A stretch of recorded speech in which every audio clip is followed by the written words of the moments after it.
Salut les golfiteurs et bienvenue pour cette nouvelle vidéo. Aujourd'hui, j'ai envie de vous parler du slice, mais pas comme les autres pros. Ce que je veux vous apporter dans cette vidéo, c'est une vision un peu différente de ce qui peut se faire dans le YouTube Golf français. Donc, je vais surtout pas vous parler de technique. On va juste résumer certains points clés techniques pour voilà, dire un peu comment ça fonctionne un slice. Mais ce que je voudrais vous apporter aujourd'hui dans cette vidéo, c'est une autre façon de corriger votre slice par l'intention de produire quelque chose. Alors, ça paraît vachement flou pour le moment, mais je vais vous expliquer tout ça, ne vous inquiétez pas. Mais avant de commencer, sachez que je suis enseignant en golf de Forges-et-Bains dans le 91 et que si vous avez besoin d'un cours, je suis à votre disponibilité. Et si vous n'avez pas la chance d'habiter dans les environs, sachez que je propose également des stages de golf et des formations en ligne. Enfin bref, tous les liens sont dans la description de la vidéo. Bon, passons aux choses sérieuses. Je pense que si vous êtes ici, les amis, c'est que vous êtes un slicer. Mais pas que, je pense surtout que vous avez regardé beaucoup de vidéos sur ce qu'on pouvait faire pour corriger le slice. Donc le slice, on sait tous ce que c'est, mais on va juste résumer vite fait. C'est une balle qui fait quoi? Admettons que je vise les arbres en face. Ce qui va se passer, c'est que si je slice ma balle va commencer à partir en direction des arbres, mais va s'échapper complètement à droite. Donc je vous montre un joli slice. Boum! Parfait! Un bon 70 mètres à droite. Donc ça, on sait que c'est l'enfer pour vous, parce que du coup, vous avez l'impression de bien claquer la balle, mais elle part tout le temps à droite, et c'est embêtant, quoi. Pour corriger ça, vous avez dû regarder pas mal de vidéos, ou même vos pros vous donner des cours, chose que je fais également, je vous rappelle.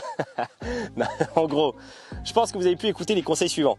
Le slice vient de votre chemin. Voilà, le chemin, il est trop comme ça, et du coup, il vient trop couper la balle, imprégner un effet sur la balle, ce qui va créer à la balle un effet de gauche à droite. On a peut-être pu aussi vous corriger vos mains, c'est-à-dire voilà, sentir que vos mains fassent ça, voilà, on passe de supination à pronation pour pouvoir refermer la face de club, parce que du coup, votre face était trop orientée à droite. Enfin bref, vous avez pu peut-être tout essayer.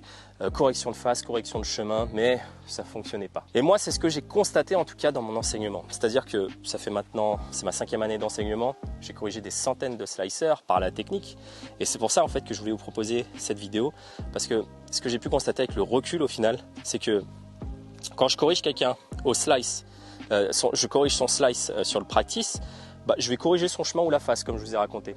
Ça fonctionne très bien pendant l'heure, c'est-à-dire que l'élève est avec moi, et là, voilà, on lui fait un chemin un peu plus intérieur, on lui fait un petit peu plus refermer la face au moment de l'impact, ce qui va lui produire un léger draw, un baby draw. Mais ce que je remarque au final, c'est que ces élèves, ça marche super bien pendant l'heure, mais alors dès qu'ils sont sortis du cours, ils laissent passer 2-3 jours, ils retournent sur le parcours, catastrophe. Et ça m'emmerde. Et ça m'emmerde parce que je me rends compte qu'en fait c'est, attends, est-ce que c'est lui qui n'a pas compris ? Ou est-ce que c'est moi qui dis n'importe quoi? Et je pars toujours du principe que j'ai tort. Ça, c'est un truc chez moi. C'est que je me remets en question sur ce que je fais. Donc, à partir de ce principe-là, je me dis, bon, c'est pas de sa faute au gars. C'est peut-être moi, en fait, qui lui racontais n'importe quoi. Enfin, pas n'importe quoi, mais quelque chose qui lui a pas parlé, qui lui a pas permis de trouver quelque chose de reproductible pour corriger son slice. Et c'est là où je me suis dit, attends, ça fait quelques années que tu enseignes. C'est quand même con, tu corriges techniquement des mecs, sur le parcours ça fonctionne pas, et quand ils viennent te voir ça fonctionne nickel, ils slice plus.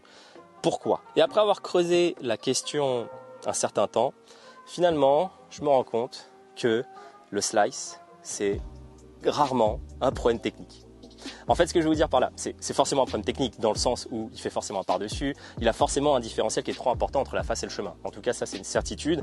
Il a forcément quelque chose qui est soit une face trop à droite avec un chemin plutôt correct, soit un chemin qui est trop à l'intérieur et une face en direction de la cible. Donc comme je vous ai dit, face ou chemin, on peut slicer différemment. Et avec le recul, ce que je me suis dit, c'est que en fait j'étais peut-être dans la mauvaise voie. Parce que on corrige un slice sur le practice, ça fonctionne, mais pourquoi ça fonctionne pas quand le mec est tout seul? C'est que forcément il y a un message qui est pas passé, ou il y a quelque chose qui est un peu embrouillé.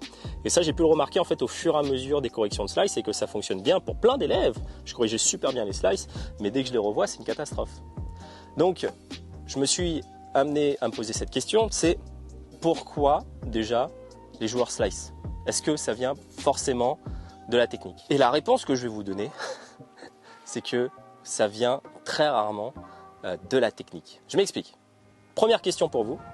À votre avis, pourquoi 90% des golfeurs qui commencent le golf ou qui golfent depuis un certain temps slice. Question toute bête, qu'on soit droitier ou gaucher, quand on commence à jouer au golf, eh ben, on a tous une tendance beaucoup plus naturelle dans le pourcentage de population à slicer. Et ça, j'aimerais bien que vous fassiez pause sur la vidéo et que vous mettiez dans les commentaires votre avis.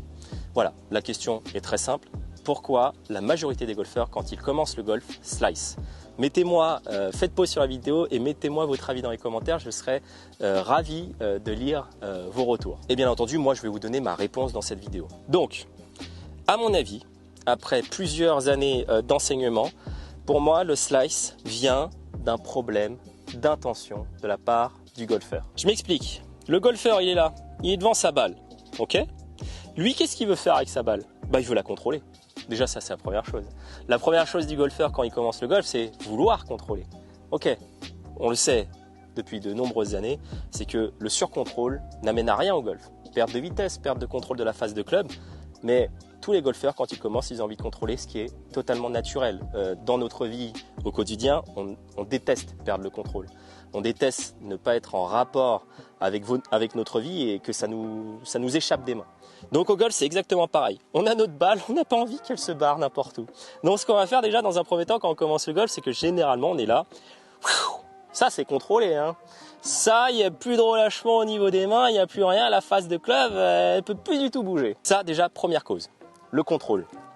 Le golfeur veut contrôler sa phase de club, du coup il va perdre en distance et il va très souvent arriver avec une phase complètement orientée à droite au moment de l'impact. Deuxième point qui engendre beaucoup de slice, l'intention est mauvaise. Ce que je veux dire par là, c'est que quand on commence le golf ou quand on est un slicer, répondez-moi sincèrement, pour ceux qui regardent cette vidéo et qui slice, quel est votre objectif quand vous swingez votre balle? Pareil, faites pause, réfléchissez 2 secondes à cette question. Quel est votre objectif quand vous êtes devant votre balle? Et la majorité du temps, l'intention du golfeur, le problème c'est qu'elle est portée sur cette balle. Et ouais, c'est con, mais votre intention, ça ne doit pas du tout être cette balle. Si vous êtes un slicer, vous êtes forcément dans une intention de frapper cette balle. Je m'explique, regardez. Je vais faire, voilà, le mec qui débute le golf, donc il a envie de contrôler. Donc déjà, clac, j'augmente la pression. Là, ça bouge plus. Je laisse le club complètement à la portée, à la merci de mes mains qui sont en train d'éclater ce grip. Maintenant, je me positionne devant ma balle. Ok, mon objectif, c'est quoi? Ah oui, ça bouge pas parce que je dois contrôler ma face. Et ce que je veux faire, mon objectif, moi, c'est de taper ma balle. Ok, allez, je suis devant. Mon objectif, c'est quoi? C'est de monter le club et de taper ma balle. Très bien, c'est parfait. Allez, je tape ma balle. Et voilà, un énorme slice encore. Finish pas du tout équilibré, finish qui se finit pas. Chicken wings, ça part complètement en sucette et 40 mètres à droite. Pourquoi je vous montre ça? Parce que ce que j'expliquais tout à l'heure, c'est que votre intention va produire un swing. Parce que si mon intention, c'est de vouloir contrôler et taper cette balle, naturellement, ma pression des mains va être très élevée. Donc, je ne vais pas pouvoir en fait avoir de relâchement et pouvoir créer de la vitesse ici. Et à partir de là, quand je monte mon club, si je dis à mon corps que mon objectif est de taper ma balle, regardez le mouvement le plus direct pour aller à ma balle. Ok, donc je suis au backswing. Mon objectif, c'est de taper ma balle. Qu'est-ce que je vais dire? Allez, je tape ma balle. Bam! Très bien. Regardez le mouvement. Je tape ma balle. Allez, je refais, je tape. Ok, très bien. Est-ce que vous êtes d'accord avec moi que le chemin le plus direct pour taper ma balle quand je suis dans le backswing, c'est ce mouvement qui vient complètement écraser cette balle? Et oui, c'est tout à fait naturel parce que mon intention, elle est focalisée sur cette balle, sur l'envie de la frapper. Donc, ce que je suis en train de faire, c'est que je suis en train de produire un swing en rapport avec mon intention.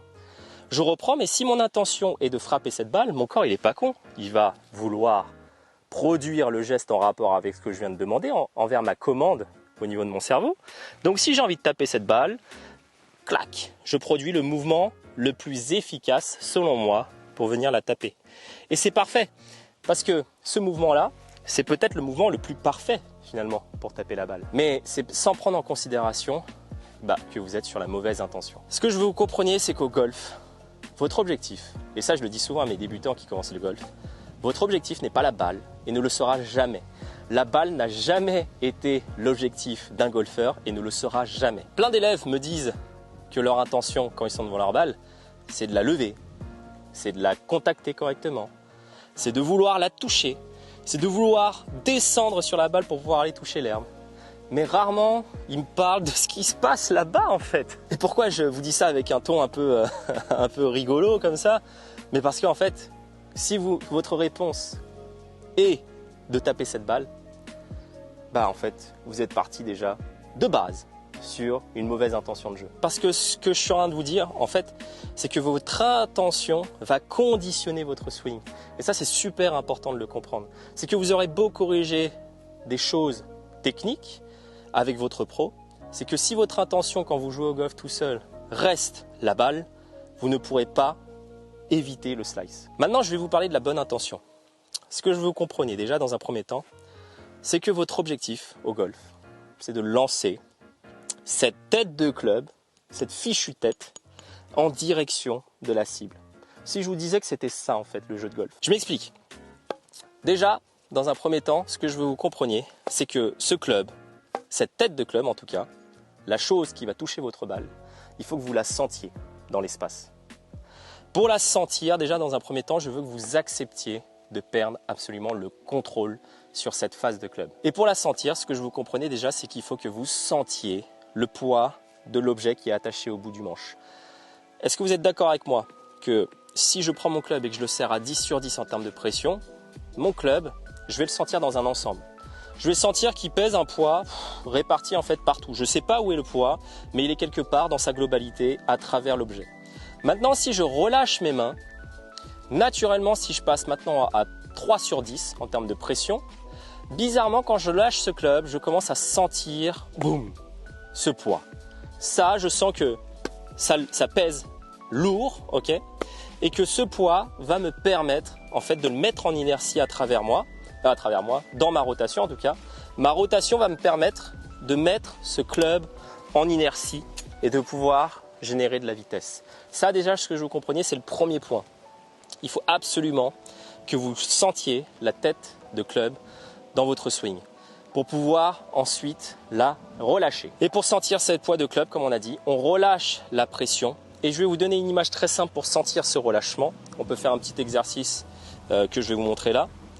Vous imaginez que c'est la queue d'un chien, ce club, ok ? Et vous imaginez que vous, enfin moi du coup, ou vous, quand vous allez essayer l'exercice, que vous soyez en fait le cul du chien. Ça commence à partir en sucette, mais c'est ça qu'on aime. Donc ce que je vous compreniez, c'est que la queue du chien, elle se remue pas tout seul. C'est un peu ce que propose Stéphane Bachoz avec Flow Motion qui est très intéressant. Le queue de la vache, lui, il appelle ça le queue de la vache pour ressentir un peu le relâchement. Mais là, je vous donne une autre image que j'ai entendue de je sais plus où. C'est pas moi qui l'ai inventée, je l'ai entendue quelque part, mais je ne saurais pas mettre le crédit sur la personne. Mais l'image est très parlante. Ce que je veux vous sentir déjà pour relâcher cette tête de club, c'est de comprendre que votre club est une queue de chien et que vous êtes l'arrière du chien. Voilà, on va partir sur quelque chose d'un peu plus soft. Donc, moi, je suis le derrière du chien et le chien, lui, il remue pas la queue tout seul. Il fait pas ça. Ok, quand vous le voyez remuer la queue, le chien, il fait quoi? Ah bah lui, c'est son popotin qui bouge. Ok, c'est son popotin qui fait que qu'est-ce qui va se passer? Ah bah là, la queue va remuer parce que son popotin a bougé. Déjà que vous compreniez effectivement que l'action du club, de la queue du chien, est forcément en relation avec son popotin. Donc moi je suis le popotin, c'est pas moi qui bouge la queue du chien, c'est le popotin qui bouge à droite et à gauche et qui fait remuer cette queue. Là vous voyez, ça crée une sorte de vague un peu toute molle. Hop, très bien, et je continue à monter, et je continue à partir, et je continue à monter, et je continue à partir. Déjà, ça, c'est un très bon exercice de reproduire ce que j'ai fait. Là, ce que je ne veux pas vous voir faire sur cet exercice, voilà, on est d'accord, c'est vos mains qui secouent la queue du chien, c'est de sentir que c'est le popotin du chien qui remue la queue. Et là, vous voyez, en fait, mes mains ont un temps de retard sur la rotation de mon bassin. C'est ça que je veux que vous soyez capable de produire déjà pour sentir le relâchement. Un retard des mains par rapport à la rotation de votre bassin. Ce qu'on voit trop souvent, c'est des personnes qui, paf, tout de suite, eux activent la queue du chien. Donc ça, on veut pas trop. Nous, ce qu'on veut sentir, c'est ok, relâchement, et pour pouvoir avoir la phase de club qui se referme sur la phase retour. Donc déjà, ça c'était la première étape, relâcher le club. Maintenant, qu'est-ce qu'on va faire avec ce relâchement de club? On repart sur l'intention, qui est super importante. Maintenant, votre intention, ce que je veux qu'elle soit, c'est qu'elle soit focalisée à lancer l'outil qu'on a libéré par la pression des mains, parce que maintenant que vous ressentez la tête de club, je veux que vous sentiez que cet outil, cette tête de club, je veux la lancer vers la cible que j'ai définie. Okay, donc si je suis là et que je dis à mon corps, ok, là je ressens la tête de club, super. Et si je veux relâcher ce club et le lancer en direction de la cible, qu'est-ce qui va se passer? Je monte, ok, quel est le chemin le plus efficace pour lancer ce club en direction de la cible? C'est pas ça. Ok, je ne vais pas faire ça pour lancer un club en direction de la cible. Parce que si je fais ce mouvement-là, ça va être un mouvement de frappe en direction de la balle et mon intention est mauvaise. Si je dis à mon corps de lancer, ok, le chemin le plus efficace pour lancer, ça serait quoi? Ça serait peut-être ça. Ah, marrant ça. Ok, qu'est-ce qui s'est passé là? Qu'est-ce qu'il a fait mon club? Là, je veux le lancer. Allez, je suis là, je veux lancer le club en direction de la cible. Super, très très bien. Là, vous venez de voir en fait un swing de lancer. Un swing où on swing le club, on sent que le club pèse un poids à la montée. Et à partir de là, je le libère, je le lance en direction de ma cible. Et là, vous voyez, je répète le mouvement au fur et à mesure. Et ce que vous pouvez observer au final, c'est que mon club, lui, a totalement changé de trajectoire. Maintenant, regardez, dans 2 swings, je vais demander à mon corps de frapper ma balle. Là, je suis sur un swing, clac, voilà, de lancer. Et maintenant, je vais changer, je vais frapper. Allez, mon intention, c'est de frapper. Ok, très bien, je frappe. Ok, très bien. Regardez les 2 mouvements qui sont complètement différents. Je frappe, clac, je tape le sol, mes bras se rétractent, chicken wings, mon swing ne peut pas se finir, mon corps ne tourne pas. Et maintenant, je lance. Ok, allez, je lance le club. Ah, rien à voir. Le club est complètement libéré et il va en direction de la cible. Allez, on va essayer. Une petite balle. Je monte, je relâche. Je sens que le club, là, il y a un poids au bout. La tête de club pèse un poids et je veux le lancer, ce club. Très bien, je le lance en direction des sapins que vous voyez en face. Je me mets en place. Et mon objectif, c'est relâcher la queue du chien. On sent la queue du chien. Et à partir de là, qu'est-ce que je fais? Allez, et je lance. Très bien. Un magnifique petit draw. Et on ne slice plus. Pour résumer cette vidéo, ce que je viens de vous dire, je pense que c'est super important. Parce que vous aurez beau essayer de corriger techniquement le slice, ça va fonctionner parce que vous avez forcé votre corps à positionner le club dans le bon chemin. Mais sous situation de stress sur le parcours, par exemple, ça ne va pas fonctionner. Parce que vos vieux démons vont revenir et votre intention va retourner sur l'envie de frapper cette balle. Et c'est là toute la subtilité pour moi entre la technique et l'intention de jeu. Pour moi, la technique doit être au service de l'intention. Votre technique peut se corriger pas parce que vous avez décidé de placer le club volontairement ici pour éviter de slicer, mais parce que vous avez compris que lancer un club, le chemin le plus facile pour libérer le club en direction de la cible, c'était celui-là. Mais si vous le concevez et que vous percevez que votre intention est bonne, forcément le corps, encore une fois, va être super intelligent et va trouver le chemin le plus facile pour réaliser ce que vous avez demandé. Et donc si vous voulez lancer votre tête de club, le chemin le plus facile, c'est celui-là. Et si votre intention c'est de frapper la balle, le chemin le plus facile pour frapper, c'est celui-là. Et c'est pour ça que je vous parle d'intention et que pour moi c'est primordial, parce que les golfeurs slice parce qu'ils sont focalisés sur cette balle et qu'ils veulent maîtriser à tout prix cette phase de club. Si vous arrivez à comprendre ces 2 points que je viens de vous énumérer dans cette vidéo, le relâchement de la tête de club, sentir que la tête pèse un poids, que notre objectif au golf c'est de swinger cette tête de club. Donc si je veux swinger cette tête de club, je suis dans quoi qu'il arrive l'obligation de lâcher complètement la pression des mains. Et ensuite ma deuxième intention c'est de lancer cette club en direction de la cible. Et à partir de là, regardez le chemin qui va produire. Ok, le chemin vient de l'intérieur et va sur l'extérieur parce que je ressens ce poids de club et que ce poids de club, je veux le lancer en direction d'une cible définie. Et ce que je peux vous assurer, c'est que si vous avez compris ces deux fondements, vous ne slicerez plus.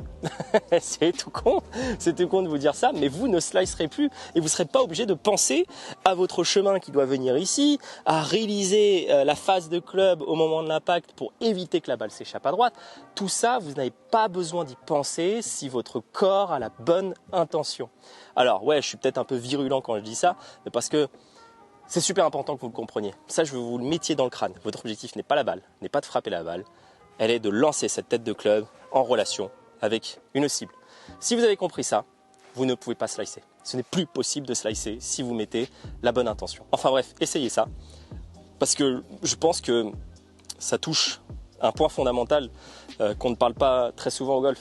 Voilà, on a beaucoup de vidéos sur la technique, mais on n'a pas beaucoup de vidéos sur l'intention, la focalisation mentale, sur comment on doit imaginer quelque chose pour que ça se produise. Donc on veut souvent corriger son swing par la technique, mais juste par l'intention, je peux vous assurer que ça peut faire des miracles. Okay, donc essayez ça en tout cas et dites-moi des nouvelles dans les commentaires si ça vous a aidé à corriger le slice ou en tout cas à comprendre quelque chose dans votre swing. Et moi j'ai juste à vous dire à la prochaine. Allez, ciao!